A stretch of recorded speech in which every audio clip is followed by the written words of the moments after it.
കർത്താവായ യേശുക്രിസ്തുവിൻ്റെ പരിശുദ്ധമായ നാമത്തിൽ എല്ലാ പ്രിയപ്പെട്ടവർക്കും മോർണിംഗ് ഡ്യൂവിൻ്റെ മറ്റൊരു പ്രഭാത വചന ധ്യാനത്തിലേക്ക് സ്വാഗതം. കഴിഞ്ഞ ദിവസങ്ങൾ നമുക്ക് ദൈവരാജ്യത്തെക്കുറിച്ചുള്ള ദൈവവചന ചിന്തകളാൽ ആയിരിക്കാൻ തക്കോണം കർത്താവ് നമ്മെ സഹായിച്ചല്ലോ. ഇന്ന് നമ്മൾ വിധക്കാരൻ്റെ ഉപമയ്ക്ക് ശേഷം കർത്താവ് യേശുക്രിസ്തു മത്തായിയുടെ സുവിശേഷം 13-ാം അധ്യായത്തിൽ പറയുന്ന രണ്ടാമത്തെ ഉപമ ഞാൻ നിങ്ങളുടെ ശ്രദ്ധയിലേക്ക് കൊണ്ടുവരാൻ ആഗ്രഹിക്കുന്നു. ദൈവരാജ്യം എന്നുള്ളതായ വിഷയമാണ് നമ്മൾ ഈ ദിവസങ്ങളൊക്കെ ചിന്തിച്ചുകൊണ്ടിരിക്കുന്നത്. ഞാൻ മുമ്പ് പറഞ്ഞതുപോലെ കർത്താവ് യേശുക്രിസ്തുവിൻ്റെ ഈ ഭൂമിയിലെ പഠിപ്പിക്കലുകളുടെ ഏറ്റവും പ്രധാനപ്പെട്ട സെൻട്രൽ തീമാണ് ദൈവരാജ്യം എന്നുള്ളതായ വിഷയം. ഈ പ്രപഞ്ചത്തെയും ഭൂമിയെയും ഒക്കെ ദൈവം സൃഷ്ടിക്കുമ്പോൾ ദൈവത്തിൻ്റെ ഒറിജിനൽ പർപ്പസ്, ദൈവത്തിൻ്റെ യഥാർത്ഥ ഉദ്ദേശം എന്ന് പറയുന്നത് മനുഷ്യർക്ക് വേണ്ടിയുള്ള ഉദ്ദേശമായിരുന്നു. നമുക്കറിയാവുന്ന പോലെ ഈ ഭൂമിക്ക് വേണ്ടിയാണ് ദൈവം സർവ്വപ്രപഞ്ചത്തെയും സൃഷ്ടിച്ചത്. ഈ ഭൂമിയിലെ മനുഷ്യൻ്റെ നിലനിൽപ്പിന് ആവശ്യമായിട്ടുള്ള എല്ലാ ഘടകങ്ങളും നമുക്ക് പ്രപഞ്ചത്തിൽ കാണുവാൻ സാധിക്കും. ശാസ്ത്രം പോലും അത് സമ്മതിക്കുന്ന കാര്യമാണല്ലോ. പ്രപഞ്ചത്തിൽ എന്തെങ്കിലും ഒരു വ്യത്യാസം സംഭവിച്ചാൽ അത് മാനവകുലത്തെ തന്നെ ബാധിക്കുമെന്ന് നമുക്ക് അറിയാവുന്ന കാര്യമാണല്ലോ. അപ്പോൾ മനുഷ്യനെക്കുറിച്ചുള്ള ദൈവത്തിൻ്റെ ആ ഒറിജിനൽ പർപ്പസ് എന്ന് പറയുന്നത് ഉന്നതനായ ദൈവവും മനുഷ്യനും തമ്മിലുള്ള ആ സഹവർത്തിത്വമാണ്. ഈ ഭൂമിയിൽ ദൈവത്തോട് ചേർന്ന് മനുഷ്യനായിരിക്കണമെന്ന് ദൈവം ആഗ്രഹിച്ചു. എന്നാൽ അതിന് ആസ്പദമായി ദൈവം ധാരാളം കാര്യങ്ങൾ ആദ്യ മാതാപിതാക്കന്മാരായ ആദമിനോടും ഹവ്വയോടും ദൈവം പറഞ്ഞിരുന്നു. നമുക്കറിയാം ദൈവത്തിൻ്റെ ഒരു പ്രത്യേകത, ദൈവം മനുഷ്യനെ ഉണ്ടാക്കിയിട്ട് അവന് ദൈവം കൽപ്പിച്ചതായ അവൻ്റെ ഇച്ഛ, അവൻ്റെ വിൽ, അതിനെ ദൈവം വളരെയധികം ബഹുമാനിച്ചിരുന്നു. അതുകൊണ്ട് തന്നെയാണ് ദൈവം വളരെ വ്യക്തമായിട്ട് അവരോട് പറയുന്നത്, തോട്ടത്തിലെ സകല വൃക്ഷങ്ങളുടെയും ഫലം നിങ്ങൾക്ക് തിന്നാം. ഈ സകല വൃക്ഷങ്ങളുടെയും ഫലം നിങ്ങൾക്ക് തിന്നാമെന്ന് പറയുമ്പോൾ ദൈവം അവർക്ക് നിരോധിച്ചിരിക്കുന്ന ആ നന്മ തിന്മകളെക്കുറിച്ചുള്ള അറിവിൻ്റെ വൃക്ഷത്തിൻ്റെ ഫലവും തിന്നാം എന്നുള്ളതായ ഒരു വിൽ, അവൻ്റെ ആ ഇച്ഛയെ മാനിച്ചുകൊണ്ട് ദൈവം പറഞ്ഞെങ്കിലും തൻ്റെ സ്നേഹത്തിൽ മനുഷ്യന് കൊടുത്തിരിക്കുന്നതായ ഒരു അഡ്വൈസ് നമുക്ക് ഉൽപ്പത്തി പുസ്തകത്തിൽ കാണുവാൻ കഴിയും. ദൈവം പറയുന്നു, എന്നാൽ തോട്ടത്തിൻ്റെ നടുവിൽ നിൽക്കുന്ന നന്മ തിന്മകളെക്കുറിച്ചുള്ള അറിവിൻ്റെ വൃക്ഷം നിങ്ങൾ തിന്നരുത്, തിന്നുന്ന നാളിൽ നിങ്ങൾ മരിക്കും.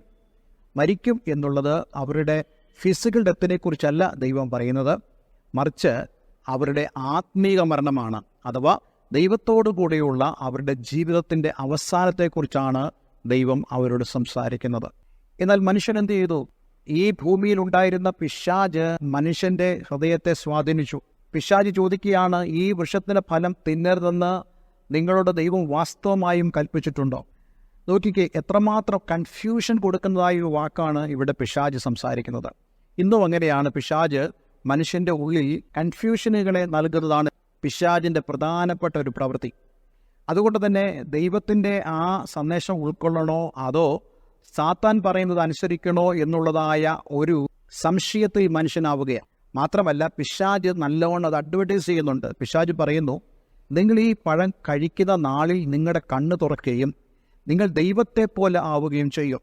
അപ്പോൾ ഹവ്വ കൈ നീട്ടി ഈ പഴം പറിച്ച് തിന്നതായിട്ട് നമുക്ക് വിശുദ്ധ വേദപുസ്തകത്തിൽ കാണുവാൻ കഴിയുന്നു. പക്ഷേ ഇവിടുത്തെ ഏറ്റവും പ്രധാനപ്പെട്ട ഒരു കാര്യം, ദൈവത്തിൻ്റെ ആ ഒറിജിനൽ പർപ്പസിൽ നിന്നും ഉദ്ദേശത്തിൽ നിന്നും മനുഷ്യൻ അകന്നുപോയി എന്നുള്ളതാണ്. നമ്മൾ ഇന്ന് വായിക്കാൻ പോകുന്ന വേദഭാഗങ്ങൾ ഈ ഒരു സംഭവവുമായി കണക്ട് ചെയ്തുകൊണ്ട് സംസാരിക്കാനാണ് ഞാൻ ആഗ്രഹിക്കുന്നത്. അതുകൊണ്ടാണ് ഞാൻ ഉൽപ്പത്തിയിലെ ചില കാര്യങ്ങൾ നിങ്ങളോട് സംസാരിച്ചത്. ഇന്നത്തെ നമ്മുടെ വേദവചന ചിന്തയ്ക്കായിട്ട് മത്തായിയുടെ സുവിശേഷം 13-ാം അധ്യായം അതിൻ്റെ 24 മുതലുള്ള വേദഭാഗം നമുക്ക് വായിക്കാം. അവൻ മറ്റൊരു ഉപമ അവർക്ക് പറഞ്ഞു കൊടുത്തു. സ്വർഗരാജ്യം ഒരു മനുഷ്യൻ തൻ്റെ നിലത്ത് നല്ല വിത്ത് വിതച്ചതിനോട് സാദൃശ്യമാകുന്നു. മനുഷ്യർ ഉറങ്ങുമ്പോൾ അവന് ശത്രു വന്ന് ഗോതമ്പിൻ്റെ ഇടയിൽ കള വിതച്ചു പോയി കളഞ്ഞു. ഞാറു വളർന്നപ്പോൾ കതിരായപ്പോൾ കളയും കാണായി വന്നു. അപ്പോൾ വീട്ടുടയവൻ്റെ ദാസന്മാർ അവൻ്റെ അടുക്കൽ ചെന്ന്, യജമാനനെ, വയലിൽ നല്ല വിത്തല്ലയോ വിതച്ചത്, പിന്നെ കള എവിടെ നിന്ന് വന്നു എന്ന് ചോദിച്ചു. ഇത് ശത്രു ചെയ്തതാകുന്നു എന്ന് അവൻ അവരോട് പറഞ്ഞു. ഞങ്ങൾ പോയി അത് പറിച്ചു കൊട്ടുവാൻ സമ്മതമുണ്ടോ എന്ന് ദാസന്മാർ അവനോട് ചോദിച്ചു. അതിനവൻ, ഇല്ല, പക്ഷേ കള പറിക്കുമ്പോൾ ഗോതമ്പും കൂടെ പിടിതുപോകും, രണ്ടും കൂടെ കൊയ്ത്തോളം വളരട്ടെ. കൊയ്ത്തുകാലത്ത് ഞാൻ കൊയ്യുന്നവരോട് മുമ്പേ കള പറിച്ചുകൂട്ടി ചുട്ടുകളയേണ്ടതിന് കെട്ടുകളായി കെട്ടുവാനും ഗോതമ്പ് എൻ്റെ കളപ്പുരയിൽ കൂട്ടിവയ്ക്കുവാനും കൽപ്പിക്കും എന്ന് പറഞ്ഞു. വളരെ പ്രധാനപ്പെട്ട ഒരു ഉപമയാണ് ഇവിടെ കർത്താവ് യേശുക്രിസ്തു പറയുന്നത്. നമ്മൾ കഴിഞ്ഞ ദിവസം ചിന്തിച്ചതുപോലെ വിധക്കാരൻ്റെ ഉപമ പറഞ്ഞപ്പോൾ ഈ ശിഷ്യന്മാർക്ക് ശരിയായി മനസ്സിലായില്ല. അതുകൊണ്ട് തന്നെ അവർ യേശുവിൻ്റെ അടുക്കൽ കടന്നു വന്ന് ആ ഉപമയുടെ പൊരുള് ചോദിച്ച് മനസ്സിലാക്കി. ഇവിടെയും അതുപോലെ തന്നെ സംഭവിച്ചിട്ടുണ്ട്. ഇതിൻ്റെ പൊരുൾ ഈ ശിഷ്യന്മാർക്ക് വേണ്ടവണ്ണം ഗ്രഹിക്കാൻ കഴിയാഞ്ഞതുകൊണ്ട് അടുത്ത വാക്യങ്ങളിൽ നമുക്ക് കാണാൻ കഴിയുന്നു, ഈ ശിഷ്യന്മാർ ഈ ഉപമയുടെ പൊരുളിനു വേണ്ടി യേശുവിൻ്റെ അടുക്കിലേക്ക് ചെന്നു. അതായത് ഈ ഉപമ ഗ്രഹിപ്പാനുള്ള വരം കർത്താവ് യേശുക്രിസ്തുവിൽ നിന്നും അവർ പ്രാപിക്കുകയാണ്. മത്തായിയുടെ സുവിശേഷം 13-ാം അധ്യായം 36-ാം വാക്യത്തിലാണ് കർത്താവ് യേശുവിൻ്റെ അടുക്കിലേക്ക് ഈ ശിഷ്യന്മാർ കടന്നു വന്നിട്ട് ഈ ഉപമ തെളിയിച്ചു തരണമെന്ന് പറയുകയുണ്ടായി. അതിന് അവൻ ഉത്തരം പറഞ്ഞത്, നല്ല വിത്ത് വിതയ്ക്കുന്നവൻ മനുഷ്യപുത്രൻ, വയൽ ലോകം. വയൽ എന്ന് പറയുന്നത് ലോകമാണ്. വിത്ത് വിതയ്ക്കുന്നവൻ മനുഷ്യപുത്രൻ അഥവാ കർത്താവ് യേശുക്രിസ്തുവാണ് വിത്ത് വിതയ്ക്കുന്നത്. അതായത് ഈ ഭൂമി മുഴുവനും ഈ ലോകം മുഴുവനും യേശു തൻ്റെ വയലായി കാണുന്നു. അപ്പോൾ അങ്ങനെയാണെങ്കിൽ ഈ വയലിൻ്റെ ഉടമസ്ഥൻ എന്ന് പറയുന്നത് കർത്താവായ യേശുക്രിസ്തുവാണ്. എന്നിട്ട് അടുത്ത വാക്യത്തിൽ നല്ല വിത്ത് രാജ്യത്തിൻ്റെ പുത്രന്മാർ. കഴിഞ്ഞ ഉപമയിൽ നമ്മൾ കണ്ടു വിത്ത് എന്ന് പറയുന്നത് ദൈവത്തിൻ്റെ വചനമാണ്. പക്ഷേ ഇവിടെ കർത്താവ് യേശുക്രിസ്തു വിത്തിനെ രാജ്യത്തിൻ്റെ പുത്രന്മാരോട് ഉപമിച്ചിരിക്കുകയാണ്. ആരാണ് രാജ്യത്തിൻ്റെ പുത്രന്മാർ? രാജ്യത്തിൻ്റെ പുത്രന്മാർ എന്ന് പറയുന്നത് ദൈവത്തിൻ്റെ ആത്മാവിനാൽ വീണ്ടും ജനനം പ്രാപിച്ച ആളുകളാണ് ഈ രാജ്യത്തിൻ്റെ പുത്രന്മാർ എന്ന് പറയുന്നത്. ഇത് സംബന്ധിച്ച് ഒരു വാക്യം നമുക്ക് വായിക്കാം. യോഹന്നന്റെ സുവിശേഷം 1-ാം അധ്യായം 12-13 വാക്യങ്ങൾ. അവനെ കൈക്കൊണ്ട് അവൻ്റെ നാമത്തിൽ വിശ്വസിക്കുന്ന ഏവർക്കും ദൈവമക്കളാകുവാൻ അവൻ അധികാരം കൊടുത്തു. അവർ രക്തത്തിൽ നിന്നല്ല, ജഡത്തിൻ്റെ ഇഷ്ടത്താലല്ല, പുരുഷൻ്റെ ഇഷ്ടത്താലുമല്ല, ദൈവത്തിൽ നിന്നത്രേ ജനിച്ചത്. ആരാണ് രാജ്യത്തിൻ്റെ പുത്രന്മാർ? ദൈവരാജ്യത്തിൻ്റെ മക്കൾ ആരാണ്? ദൈവരാജ്യത്തിൻ്റെ പ്രജകൾ ആരാണ് എന്നുള്ളതാണ് ഇവിടെ കർത്താവ് യേശുക്രിസ്തു വ്യക്തമാക്കുന്നത്. ഇന്ന് ഈ വചനം കേൾക്കുമ്പോൾ നിങ്ങൾ ഓരോരുത്തരും ചിന്തിക്കണം, ഞാൻ ഈ രാജ്യത്തിൻ്റെ പുത്രനാണോ? ഈ രാജ്യത്തിൻ്റെ മക്കൾ ആയിട്ടില്ലെങ്കിൽ, പുത്രന്മാരായിട്ടില്ലെങ്കിൽ, നിങ്ങൾ ഈ രാജ്യത്തിൻ്റെ പുത്രന്മാരാകുവാൻ ഞാൻ നിങ്ങളെ ആഹ്വാനം ചെയ്യുകയാണ്.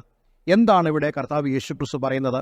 അവനെ കൈക്കൊണ്ട്, അവനെ എന്ന് പറഞ്ഞാൽ കർത്താവായ യേശുവിനെ സ്വീകരിച്ച്, അപ്പോൾ യേശുവിനെ സ്വീകരിച്ച് അവൻ്റെ നാമത്തിൽ വിശ്വസിക്കുന്ന, അവൻ്റെ നാമത്തിൽ വിശ്വസിക്കുക എന്ന് പറയുമ്പോൾ അവൻ്റെ കൽപ്പനകളിൽ വിശ്വസിക്കുന്ന, അവൻ്റെ വചനത്തിൽ വിശ്വസിക്കുന്ന, അവൻ്റെ വചനപ്രകാരം ജീവിക്കുന്ന. പലപ്പോഴും ആളുകൾ ഇതിനെ വളരെ ലളിതവൽക്കരിച്ച് കാണാറുണ്ട്. ഞാൻ കർത്താവ് യേശുക്രിസ്തുവിൽ വിശ്വസിക്കുന്നു, ഞാൻ അവൻ്റെ നാമത്തിൽ വിശ്വസിക്കുന്നു, പക്ഷേ അവർ ദൈവവചനം അനുസരിക്കുന്നില്ല, ദൈവവചനത്തെ പുറംകാല് കൊണ്ട് തൊഴിച്ച് കളയുന്നവരാണ്. പക്ഷേ യഥാർത്ഥ രാജ്യത്തിൻ്റെ പുത്രന്മാർ എന്ന് പറയുന്നത് യേശുവിനെ സ്വീകരിച്ചവരാണ്. വിശുദ്ധ ബൈബിളിൽ പറയുന്നു, നമ്മൾ ഒരേ സമയം മാമോനെയും ദൈവത്തെ നമുക്ക് സേവിക്കാൻ കഴിയത്തില്ല, രണ്ടു ദേവന്മാരെ നമുക്ക് സേവിക്കാൻ കഴിയത്തില്ല എന്ന് പറയുന്നത് പോലെ കർത്താവ് യേശുവിനെ സ്വീകരിക്കുക എന്നുള്ളതാണ് ഈ രാജ്യത്തിൻ്റെ പുത്രന്മാരാകുവാനുള്ള ഒരു പ്രധാനപ്പെട്ട വഴി. രണ്ടാമത്തെ കാര്യം, അവൻ്റെ നാമത്തിൽ വിശ്വസിക്കുക, അവൻ്റെ വചനത്തെ അനുസരിക്കുക എന്നുള്ളതാണ് അതിൻ്റെ അർത്ഥം. ഇവർക്ക് ഈ രാജ്യത്തിൻ്റെ പുത്രന്മാരാകുവാൻ, ഇവിടെ ദൈവമക്കളാകുവാനാണ് എന്ന് പറഞ്ഞിരിക്കുന്നെങ്കിലും നമ്മൾ മത്തായിയുടെ സുവിശേഷം 13-ാം അധ്യായത്തിൽ വായിച്ചതിൻ്റെ അടിസ്ഥാനത്തിൽ ഞാൻ പറയട്ടെ, രാജ്യത്തിൻ്റെ പുത്രന്മാരാകുവാൻ അല്ലെങ്കിൽ ദൈവരാജ്യത്തിൻ്റെ പ്രജകളാകുവാൻ ദൈവം അധികാരം കൊടുത്തു. ഇത് ഒരു അധികാരമാണ്, ഒരു എംപവർമെൻ്റ് ആണ്. ഈ അധികാരം പ്രാപിച്ചവർക്കായി ഞാൻ ദൈവത്തിന് സ്തോത്രം ചെയ്യുന്നു. ഈ അധികാരം പ്രാപിക്കാത്ത ആരെങ്കിലും ഇന്ന് ഈ വചനം കേൾക്കുന്നുണ്ടെങ്കിൽ പ്രിയമുള്ളവരോട് ഞാൻ പറയട്ടെ, നിങ്ങൾ ഈ അധികാരം പ്രാപിക്കണം. എങ്ങനെയാണ്? കർത്താവായ യേശുക്രിസ്തുവിനെ സ്വീകരിച്ച് അവൻ്റെ നാമത്തിൽ, അവൻ്റെ വചനത്തിൽ നാം വിശ്വസിക്കുമ്പോൾ. എന്നിട്ട് 13-ാം വാക്യത്തിൽ ഇങ്ങനെ വായിക്കുന്നു, അവർ രക്തത്തിൽ നിന്നല്ല, ജഡത്തിൻ്റെ ഇഷ്ടത്താലല്ല, പുരുഷൻ്റെ ഇഷ്ടത്താലുമല്ല, ദൈവത്തിൽ നിന്നത്രേ ജനിച്ചത്. ഇത് പാരമ്പര്യത്തിൽ ജനിക്കുന്ന കാര്യത്തെക്കുറിച്ചല്ല. ഒരു ക്രിസ്തീയ കുടുംബത്തിൽ ജനിച്ചതുകൊണ്ട് ഞാനും നിങ്ങളും രാജ്യത്തിൻ്റെ പ്രജകളാവുകയില്ല, മറിച്ച് ദൈവത്തിൽ നിന്ന് ജനിക്കണം. ദൈവത്തിൽ നിന്ന് ജനിക്കുക എന്ന് പറയുന്നതിൻ്റെ അർത്ഥം കർത്താവ് യേശുക്രിസ്തുവിനെ കൈക്കൊള്ളുക, അവൻ്റെ നാമത്തിൽ വിശ്വസിക്കുക എന്നുള്ളതാണ്. അതുകൊണ്ടാണ് ബൈ ബർത്ത് ആരും തന്നെ ക്രിസ്ത്യാനി ആകുന്നില്ല, ബൈ ബർത്ത് ആരും തന്നെ ദൈവരാജ്യത്തിൻ്റെ പ്രജയും ആകുന്നില്ല. മറിച്ച് ഏതൊരു വ്യക്തിയാണെങ്കിലും കർത്താവ് യേശുക്രിസ്തുവിനെ കൈക്കൊണ്ട് അവൻ്റെ നാമത്തിൽ വിശ്വസിച്ചെങ്കിൽ മാത്രമേ അവർ ദൈവത്തിൻ്റെ മക്കളായി തീരുകയുള്ളൂ. എന്നിട്ട് ഇവിടെ നമ്മൾ കാണുന്നല്ലോ, അവർ രക്തത്തിൽ നിന്നല്ല, ജഡത്തിൻ്റെ ഇഷ്ടത്താലല്ല, പുരുഷൻ്റെ ഇഷ്ടത്താലുമല്ല, ദൈവത്തിൽ നിന്നത്രേ ജനിച്ചത്. സാധാരണ ഈ വാക്യം പറഞ്ഞിട്ട് ഞാൻ പറയാറുണ്ട്, കർത്താവായി യേശു ജനിച്ചതുപോലെ നാം ജനിക്കണം. യേശുവിൻ്റെ ജനനം നോക്കിക്കേ, ഇവിടെ നമ്മൾ കാണുന്ന പോലെ രക്തബന്ധമില്ല, ജഡത്തിൻ്റെ ഇഷ്ടമില്ല, അതുപോലെ പുരുഷൻ്റെ ഇഷ്ടമില്ല, അതുപോലെ ദൈവത്തിൽ നിന്നാണ് യേശു ജനിച്ചത്. അപ്പോൾ അതുപോലെയാണ് നമ്മൾ ഓരോരുത്തരും ജനിക്കേണ്ടത്. ഇത് ബൈ ബർത്ത് ബയോളജിക്കലി നമുക്ക് ലഭിക്കുന്നൊരു കാര്യമല്ല, മറിച്ച് ദൈവത്തിൽ നിന്നുള്ള ജനനം അത് വിശ്വാസത്താൽ പ്രാപിക്കേണ്ടതാണ്. ദൈവം അനുവദിച്ചാൽ നമ്മൾ ഈ ഒരു ഉപമയുടെ വിശകലനം അടുത്ത ഒരു മോർണിംഗ് ഡ്യൂവിൽ നമ്മൾ ചിന്തിക്കുന്നതാണ്. എന്നാൽ അതിനു മുമ്പായിട്ട് നിങ്ങൾ ഓരോരുത്തരും ചിന്തിക്കുക, ഞാൻ യഥാർത്ഥത്തിൽ ഈ രാജ്യത്തിൻ്റെ പ്രജയായിട്ടുണ്ടോ? രാജ്യത്തിൻ്റെ പുത്രന്മാരായിട്ടുണ്ടോ? അങ്ങനെയാണെങ്കിൽ ഒരു നല്ല വിത്തായി ഈ ഭൂമിയിൽ ഞാൻ ആകേണ്ടതിന് ഞാൻ രാജ്യത്തിൻ്റെ പുത്രൻ ആകേണ്ടതാണ്. അപ്രകാരമാകുവാൻ നിങ്ങൾക്ക് ആഗ്രഹമുണ്ടെങ്കിൽ ഇന്ന് അതിനുള്ള സമയമുണ്ട്. നമുക്കൊന്നിച്ച് പ്രാർത്ഥിക്കാം. ഈ പ്രാർത്ഥനാവാചകം ഞാൻ ചൊല്ലുമ്പോൾ തന്നെ നിങ്ങൾ, കർത്താവേ, ഇന്നു മുതൽ ഞാൻ അങ്ങയുടെ മകനായി തീരുവാൻ ആഗ്രഹിക്കുന്നു, ഞാൻ അങ്ങയെ സ്വീകരിക്കുന്നു, ഞാൻ അങ്ങയുടെ നാമത്തിൽ വിശ്വസിക്കുന്നു, അങ്ങയുടെ വചനം അനുസരിപ്പാൻ ഞാൻ ആഗ്രഹിക്കുന്നു എന്ന് നിങ്ങൾ പറയുന്നെങ്കിൽ, ഹൃദയംഗമായി പറയുന്നുണ്ടെങ്കിൽ, ഇന്നു മുതൽ നിങ്ങൾ ഈ രാജ്യത്തിൻ്റെ പുത്രന്മാരായി മാറുകയാണ്. നിങ്ങൾക്ക് കൂടുതൽ കാര്യങ്ങൾ ഇത് സംബന്ധിച്ച് അറിയണമെങ്കിൽ ദയവായി ഈ ഫോൺ നമ്പറിൽ എന്നെ വിളിക്കുക. നമുക്ക് ഒരുമിച്ച് പ്രാർത്ഥിക്കാം. സ്വർഗീയ പിതാവേ, ഇന്ന് ഞങ്ങളെ കേൾപ്പിച്ച ഈ വചനത്തിനായി സ്തോത്രം. രാജ്യത്തിൻ്റെ പുത്രന്മാരാകുവാൻ അങ്ങയുടെ മക്കളെ സഹായിക്കണമേ. കർത്താവ് യേശുക്രിസ്തുവിനെ കൈക്കൊള്ളുവാനും അവൻ്റെ നാമത്തിൽ വിശ്വസിക്കുവാനും തക്കവണ്ണം എന്നെ കേൾക്കുന്ന പ്രിയമുള്ളവരെ എല്ലാവരെയും അങ്ങ് ഇടയാക്കണമെന്ന് പ്രാർത്ഥിക്കുന്നു. പ്രാർത്ഥന കേട്ടതിനായി നന്ദി, യേശുവിൻ നാമത്തിൽ തന്നെ. ആമേൻ, ആമേൻ. ഇന്നത്തെ വേദവചനം നിങ്ങളുടെ ജീവിതത്തിൽ അനുഗ്രഹപ്രദമായി തീർന്നു ഞാൻ വിശ്വസിക്കുന്നു. ഈ സ്ക്രീനിൽ കാണുന്ന ഫോൺ നമ്പറുകളിൽ ഞങ്ങളെ വിളിക്കുക. എല്ലാവരും ദൈവം അനുഗ്രഹിക്കട്ടെ. Have A nice day. God bless you all.